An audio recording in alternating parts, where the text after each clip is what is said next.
When I read the script, I couldn't put it away. I got goosebumps, and I was like, this is fantastic. It's not so very different from the world we live in today. These kinds of stories in the gray areas of life are much more interesting than anything that's black and white, because life is not black and white. The premise is we're in an overpopulated world, and the government has set a one-child policy that they want strictly enforced.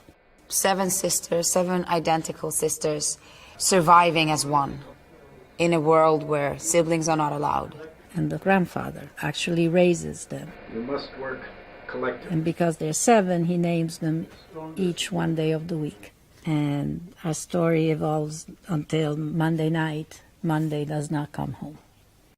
Monday is the most like Karen Setman. She has embraced this life. Tuesday is the hippie, she smokes dope, she's kind of like whatever. Wednesday is the sports fan. She is athletic, rough, tomboy. Thursday is the rebel. She doesn't want to be Karen Setman once a week. She wants to have her own life. Friday is a computer geek.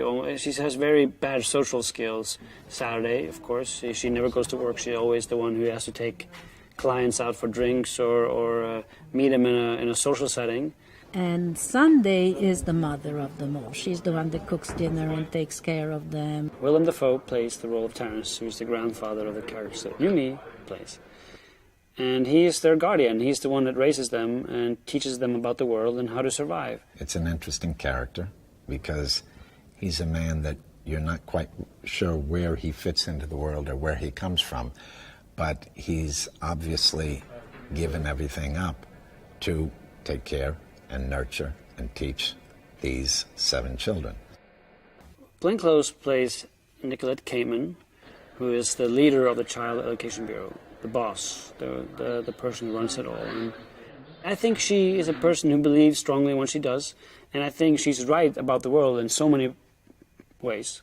But she's not sentimental. If she allowed herself to be sentimental, she would never be able to do what she does. It's in our lifetime, even in my lifetime, that there's going to be a big problem with overpopulation.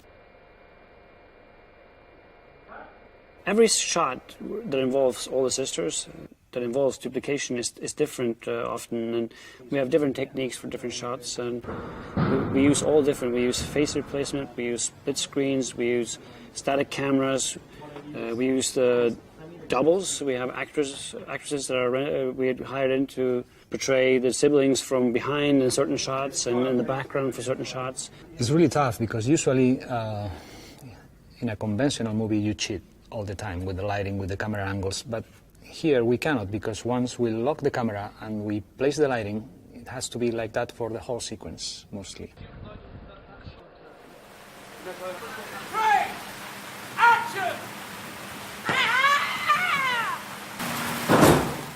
Numi is very, very physical herself. She's really good. She does most of it herself. It's like the most challenging and difficult thing I've ever done.